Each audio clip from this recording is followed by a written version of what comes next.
Voltando aqui a história pro lado do Bob.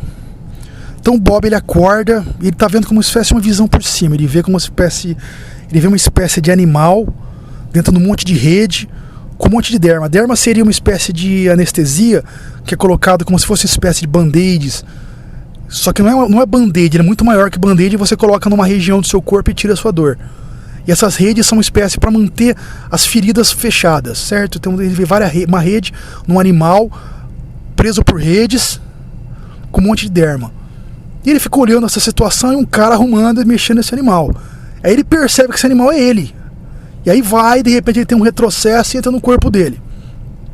Se ele estivesse tendo uma experiência fora do corpo, uma coisa do gênero. O Ian Gibson não conta isso, ele só conta o que acontece.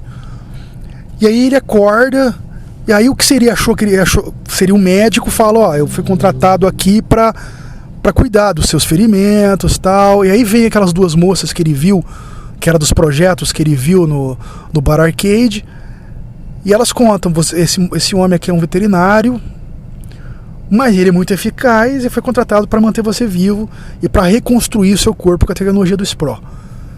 Aí levam ele levam ele lá ele tá dentro do Arcologia, já tá no projeto, levam ele lá para cima para fazer uma entrevista.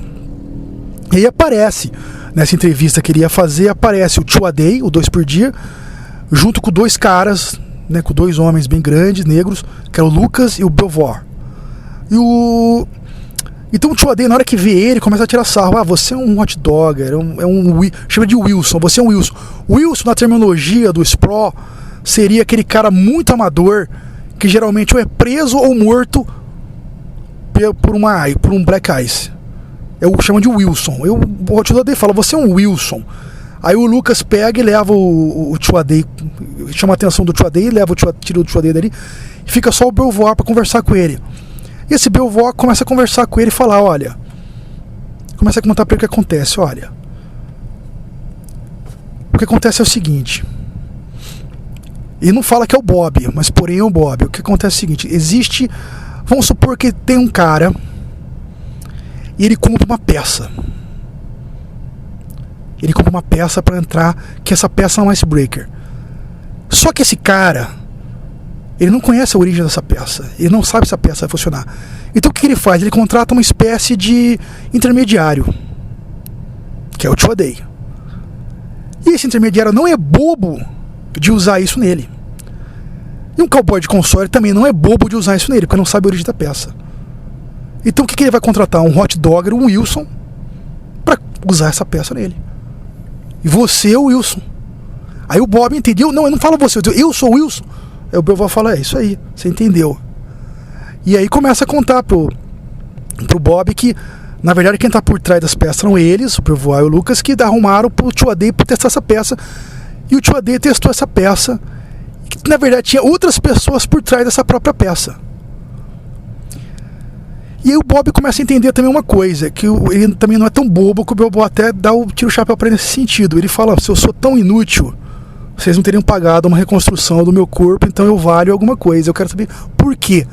Aí o Belvoir fala, porque aquela pessoa que te salvou, a menina é feita de luz. Aí o Bob entende, ah, sim. Mas ele quer saber por quê. Aí chega a parte complicada do livro, que eu vou explicar agora. Eu já vou contar a parte agora, porque isso vai sendo contado ao longo da própria história. Mas eu vou explicar agora, porque é complicado pra caramba. Eu já vou contar desde o início, eu não vou contar de acordo com a narrativa da história. O que acontece é o seguinte, quando as duas inteligências artificiais se uniram no final do Neuromancer, criaram a Matrix, a inteligência artificial, a própria inteligência artificial, ela se dividiu em várias pequenas unidades. E essas pequenas unidades de inteligência artificial, elas acabaram criando uma espécie de, para ela poder falar como homem, elas resolveram então assumir identidades. E as identidades que todas elas resolveram assumir era a identidade da religião voodoo. Então cada inteligência artificial tem um nome na religião voodoo, que é uma espécie de, seriam os deuses da religião voodoo, que são os Loas. Então cada inteligência artificial virou um deus da religião voodoo. E os adoradores da religião voodoo, quando viram que os deuses dele, entre aspas, que essa inteligência artificial se denominava como os deuses do voodoo. Quando os adoradores da religião voodoo viram que os deuses, entre aspas, os deuses dele estavam no mundo cibernético, eles começaram a entrar no mundo cibernético para adorar, entre aspas, essas unidades de inteligência artificiais. Então o que mudou na regra do jogo é o seguinte: um cowboy de console eficiente no mundo da Matrix, ele não consegue quebrar isso, não consegue ser um cara eficiente sem a proteção ou sem o contato com a inteligência artificial. Ele precisa ter um patrono que é uma inteligência artificial, que seria um deus voodoo. E esse deus voodoo ajuda o cara a entrar e quebrar o ice, fazer o que ele quer. E não é só isso. Um cowboy de console, geralmente a inteligência artificial abre pro cara oportunidade financeira e tudo mais pro cara sobreviver. Mas também tem mais. Por que a inteligência artificial faz isso? Porque ela utiliza também o cowboy de console que adora ela, ou que faz parte do mundo dos deuses voodoo, entre aspas. Ela quer, como eu posso dizer, na própria linguagem das inteligências artificiais, elas querem andar no mundo dos homens. Então elas entram na consciência do cara por um tempo determinado para vir andar no mundo dos homens. Então o Belvoir conta para ele que vamos supor, supostamente quem salvou ele, depois eu vou contar durante a história, ele vai descobrindo, existe também um personagem que chama-se Legba, que é um dos personagens do mundo relacionado ao mundo voodoo da inteligência artificial, mas não necessariamente do mundo voodoo, da história do William Gibson. Esse Legba seria o intermediário entre os deuses e os homens. Então foi a Legba, que era a menina feita de luz, que salvou o Bob. Daí o interesse desses caras pelo Bob. Então que nós vamos para a parte agora da Marley Khrushcheva. A Marley, então, ela comprou uma passagem para o Freeside. Então ela está num ônibus espacial e aí ela tem a oportunidade de entrar num STEAM, Stimulated Stimulus, uma realidade virtual. Então ela vai entrar numa realidade virtual de uma espécie de entrevista de uma mulher que faz entrevista com homens bilionários, que por acaso justamente é uma mulher que está fazendo entrevista com o próprio Vírek. Ela entra nessa entrevista, mas de repente dentro da própria entrevista ela vai para o mundo do Vírek. Ela vai para aquele lugar onde está o Vírek, o próprio Vírek começa a conversar com ela. Ou seja, o controle virtual que o pessoal do Vírek tem dentro da própria Matrix. E aí o Vírek fala para ela: olha, eu sei que você tem uma pista, você está com um papel com um endereço, eu sei que você está seguindo para esse endereço, e eu sei que essa pessoa que faz essas caixas é um gênio. E o que o Vírek quer, na verdade, o corpo dele está doente, ele está certo, ele não consegue sobreviver fora de um tanque de criogenia.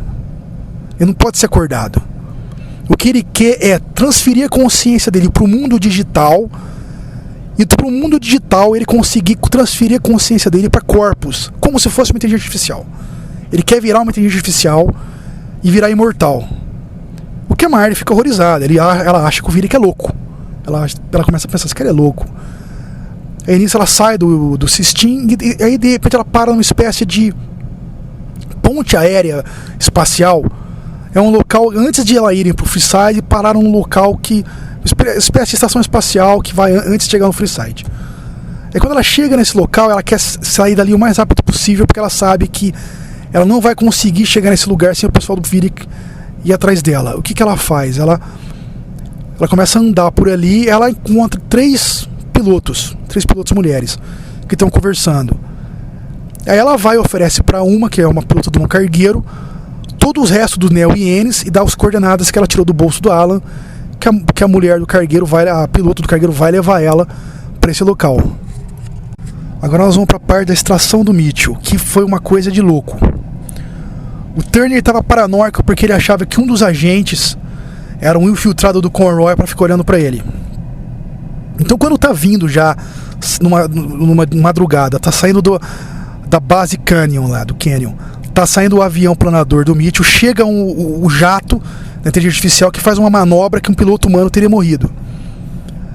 Daí os caras começam a tirar aquelas pistolas que, sabe, que geralmente tem navio para poder fazer iluminar, para o Mitchell poder se encontrar, sabe, para poder o planador dele pousar com eficiência naquele lugar. Eles arrumaram um trecho de uma rua para ele poder pousar como se fosse uma pista. Nesse meio período de tempo, o Mitchell vai e mata o cara. O Turner vai e mata o cara achando que o cara é o infiltrado do Conroy, que vira um puta caos entre os mercenários. Uma outra mercenária que trabalha lá ele pergunta: por que você matou esse cara? Ele é o infiltrado do Conroy. Ela fala: não, eu sou a infiltrada do Conroy. De repente começa a vir tiros vindo da base em direção a eles. O avião vai dar uma capotada. Aí nisso o Turner vai correndo, ele pega entra dentro do avião planador. De repente tá de cara com uma criatura frágil dentro de capacete, roupa de frio. Não é o Mitchell, é uma moça. Ele pega essa moça e leva pro jato e coloca coloca uma espécie de fio que está conectado na inteligência artificial dentro do Microsoft dele e fala pro jato decolar. Amarra, antes de tirar, amarra numa rede G para poder fazer as curvas e tal. Amarra na rede G essa moça, ele se amarra no banco a rede G e o avião decola. Ele desmaia porque o jato decola numa velocidade supersônica. Aí quando ele acorda, tem uma explosão como se fosse nuclear naquela região. Ele vê o clarão e pergunta: o que foi isso? Aí a inteligência artificial responde que isso foi uma explosão como se fosse nuclear, porém não afetou nosso sistema de navegação nem nossos sistemas eletrônicos. Aí o Turner muda o destino. Tinha um destino já na inteligência artificial, ele muda o destino do avião. Eu vou partir para umas coisas aqui para frente, porque senão fica tudo muito confuso. Essa moça é a filha do Mitchell, certo? E então eu vou contar a história do Mitchell aqui. O Mitchell, ele não era um gênio, ele nunca foi um gênio. O Mitchell, o que acontece? Ele entrou em contato com uma inteligência artificial, que eles chamam de LOA, uma das unidades, e essa unidade que entrou em contato com o Mitchell, lá atrás, muito tempo atrás, quando ele era um cara, estava começando a trabalhar nesse sistema de criar para Zaibatsus, de criar esses negócios de software, hardware, de tecnologia, foi a inteligência artificial que começou a guiar ele. E foi a inteligência artificial, então, que começou a criar essa biotecnologia que está acima do silício, que favorece o mundo software, que favorece o mundo online, da própria Matrix. Então foi a própria inteligência artificial que usou o Mitchell para criar. E não só isso, já vou falar já, porque já vou contando a história já. Na filha do Mitchell, ele colocou dentro da cabeça dela uma espécie de massas de biotecnologia da própria Maas. Porque a filha do Mitchell, digamos assim, ela seria, vamos supor, o futuro que a inteligência artificial quer. O que é isso? Ela já, automaticamente, ela consegue entrar na Matrix sem console. E automaticamente também uma unidade artificial consegue navegar nela, chamando ela, que eles chamam de cavalo. Pode usar ela e andar no que eles chamam de o mundo dos homens. Ela seria a ponte aí das unidades artificial quer para o mundo dos homens. Então Turner vai e dá um endereço que seria a fazenda do irmão dele. O avião pousa num bosque. Ele pega a menina que chama Angela e leva a Andy para casa do irmão dele. O irmão dele é um cara que mexe com hardware e software da parte de tecnologia, que entende. Não é um especialista, mas é um cara que entende, que mexe com isso, mas nunca quis sair da fazenda dele. Ele vive com uma stripper que chama Sally. Aí ele leva a Andy, pede pro irmão dele dar uma olhada, o irmão dele descobre que tem essas massas na cabeça dela, tudo, não entende de onde sabe que foi plantado na cabeça dela, isso daí é cirurgicamente, não sabe a origem, tudo questão de debate. Daí o Turner pega a menina e o irmão dele empresta um Overcraft de blindado. O que toma conta da fazenda dele, ele tem uns cachorros que são modificados cirurgicamente, com os maiores sentidos, visão de raio-x, essas coisas. O irmão dele fala que vai deixar a casa com os cachorros e vai sair também dali com a Sally, e o Turner parte com a Andy no Overcraft blindado do irmão dele a caminho do Spro. Nesse momento ele não confia na Osaka, ele não confia em ninguém, ele está partindo por instinto ali. E nesse momento, no momento que ele começa a entrar dentro do Spro, nas regiões periféricas, tem um atentado contra ele, de um próprio pessoal que ele mesmo conhece, o que faz ele ficar mais paranoico relacionado à própria Osaka. Daí tem um momento ele para ali o Overcroft para conversar com a Andy, e nesse momento ela como eu posso dizer, a inteligência artificial toma conta dela, quer dizer, ele toma conta dela e fala: ó, mercenário, você vai para esse endereço aqui, ó. E aí ele pega e continua o caminho. Continuando aqui, agora nós vamos partir para a parte do Bob. O Lucas, que era aqueles dois, né, o Lucas e o Belvoir. O Lucas leva o Bob pro Spro para conversar com um cara já que faz parte do primeiro livro, Neuromancer, que é o finlandês, que faz parte do submundo. E eles chegam lá na casa, fortaleza, que o finlandês mora. O finlandês foi o cara que vendeu aquele console pro Lucas e Belvoir. Lógico que nisso você não sabe, existe toda uma conversa. Eles chegam na casa do finlandês, encontram 3 ninjas mortos. Alguém tentou matar o finlandês por causa desse console. E aí o Lucas quer saber quem foi que passou esse console pro finlandês e como é que foi toda a história. E toda a história começa assim: quem passou esse console pro finlandês foi um personagem muito famoso durante a história, durante esse livro, que você fica sabendo quem é, que é o tal de Wigan Ludgate.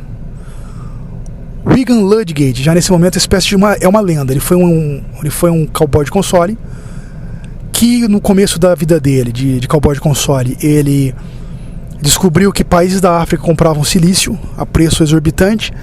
E ele começou a vender silício de partes usadas, de componentes eletrônicos, para países da África, e fez uma fortuna. Quando outras pessoas começaram a fazer isso também, o Wigan Ludgate já tinha feito sua fortuna.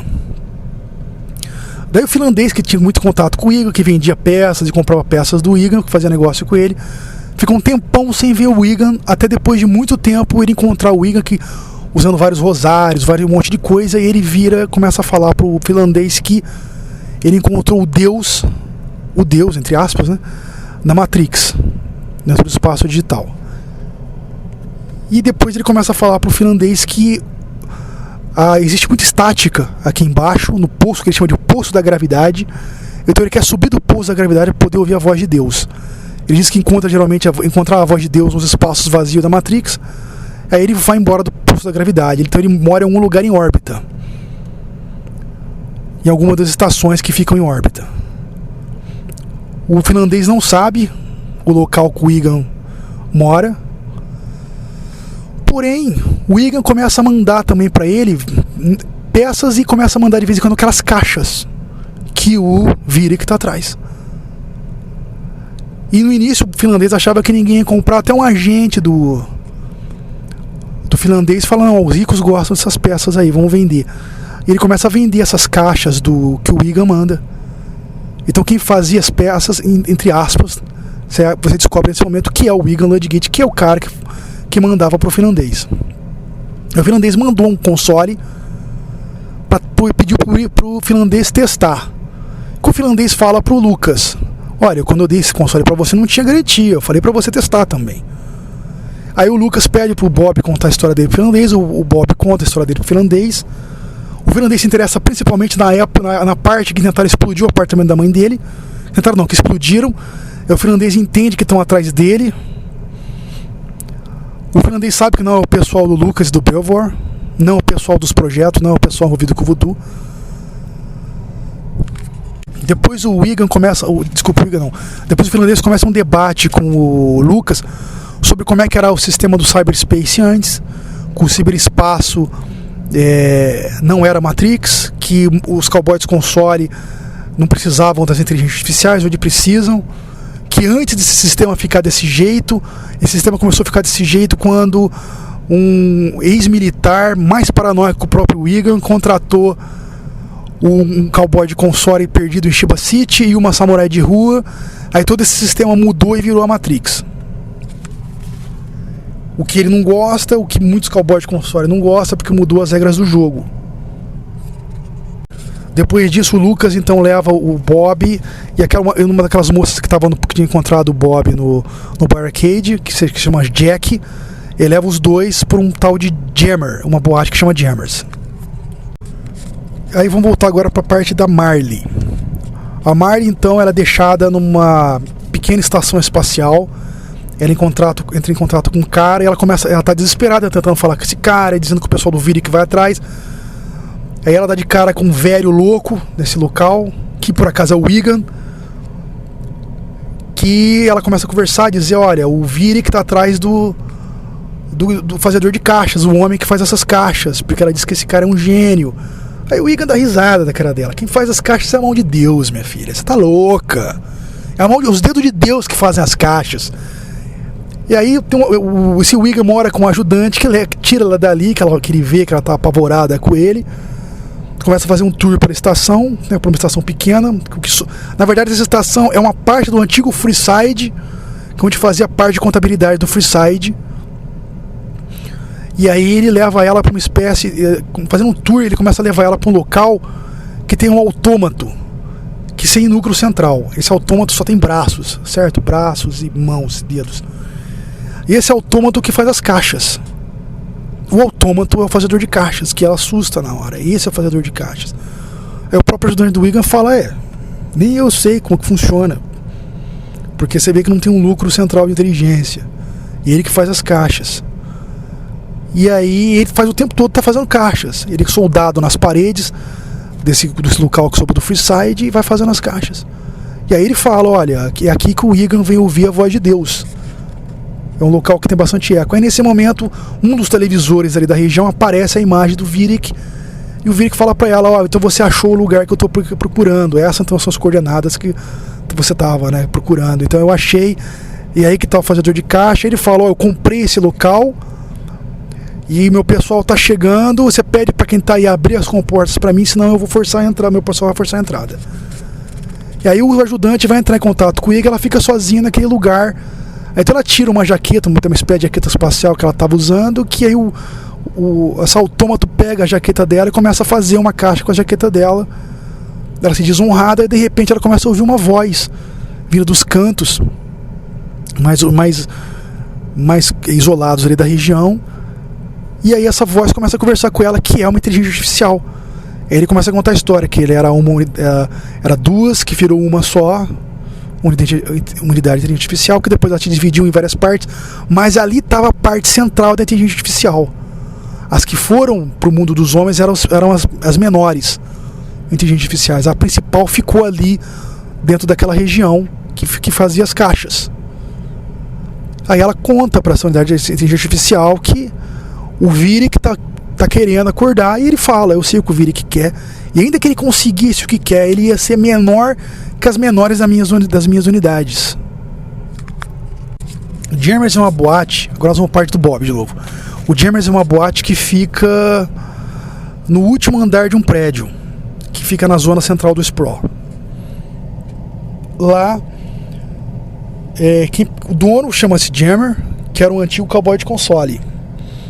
Aí quando o Bob e a Jack chegam, ele entra num debate de que ele deve pro Belvoir e pro Lucas, então ele vai proteger, não vai deixar na boate dele o Bob e a Jack e tal, e tem uma espécie de console lá que do Jammer, que o Bob quer aprender, quer navegar no mundo digital, na Matrix. Aí o Bob e a Jack vão entrar nesse console do Jammer. E na hora que eles entram no console, a Jack vai junto com ele, porque ele não pode andar sozinho, ele é um aprendiz. Então na hora que eles entram na Matrix e começam a navegar, de repente a Jack ela é tomada por um Loa, porque a Jack ela é uma espécie de cowboy de console, dessas que tem contato com os Loas, com alguma inteligência artificial. Só que o que entra nela não é o que toma conta dela, não é não é a inteligência artificial dela. Seria a inteligência artificial referente ao Lucas. E ela tá consciente, mas dentro do espaço online, quem ouve é o Bob, mas ela ouve também, apesar de quem toma conta dela é a inteligência artificial. E fala, tem uma armadilha, toma cuidado. Aí na hora que ela acorda, que os dois saem da Matrix, a Jack fala, o Lucas morreu.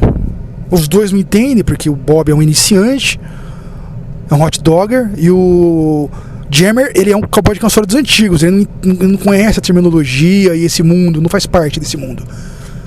E até acha, esse negócio de religião voodoo é uma grande bobagem, é uma loucura, eu não acredito nessas bobagens. É aquele cara que acredita e desacredita, ele vê que tem uma diferença, porque ele não faz parte mais desse universo.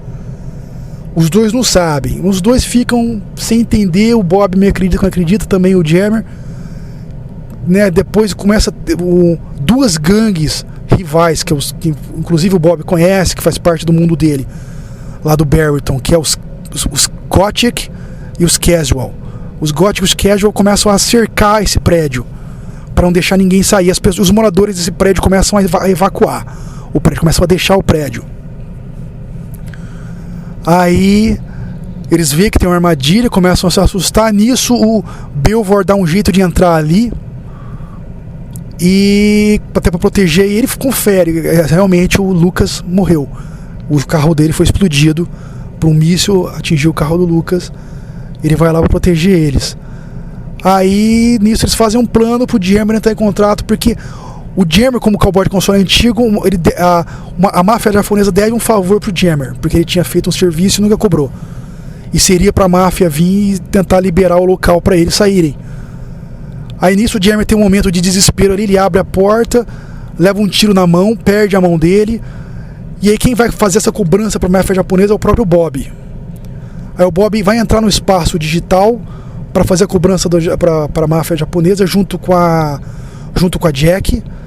Nisso ele é barrado numa espécie de ice, mas não é da máfia, quem barra ele é a própria Jaylene Slide, que eu comentei lá atrás, que era da cowboy de console contratada pela Osaka para tirar o Mitchell. Que houve aquele atentado, ela não morreu no atentado porque ela estava numa região diferente, mas o aprendiz dela, que inclusive era o amante dela, morreu nesse atentado. E ela queria saber quem foi o responsável, por que houve aquele atentado. Se era Maas, se era a própria Osaka que tinha explodido, quem tinha explodido aquele local.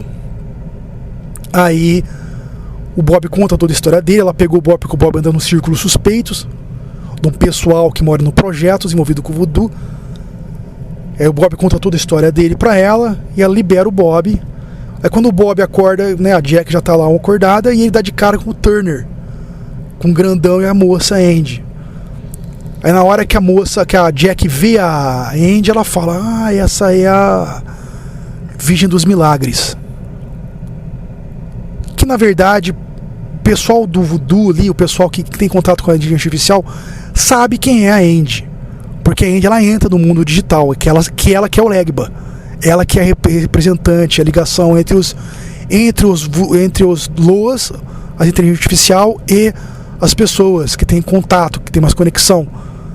Então aí a Jack vai ficar conversando com a Andy. Aí o Turner vai conversar com ele. Bob conta a história dele pro Turner. Nisso um televisor toca ali e aparece o Conroy. E o Conroy começa a contar toda a história dele pro Turner. Na verdade o Conroy foi contratado desde o início pelo próprio, assim, ele foi comprado pelo pessoal do Vidic. Ele traiu a Osaka, então a ideia era, então usou o pessoal da Osaka para tirar o Mitchell. A ideia era tirar o Mitchell e dali ele levar o Mitchell no jato pro endereço, para a mão do Vidic. Só que acontece que ele nunca quis comprar o Turner, porque o Turner era leal. O Turner é do tipo fiel até o fim. Ele mesmo fala: não comprei você porque você era fiel, mas agora eu vou te fazer uma proposta. Ele fala pro Turner: porque você não tem saída, você lucra ou você vai morrer aí. O pessoal do Vidic que contratou essas duas gangues para estar cercando o local, não tem como você sair dessa. E aí nessa hora o Jammer vai e desliga a televisão e fala: eu sei que você dizer não, nós precisamos ganhar tempo. Você não pode dizer não pra ele, nós precisamos ganhar tempo.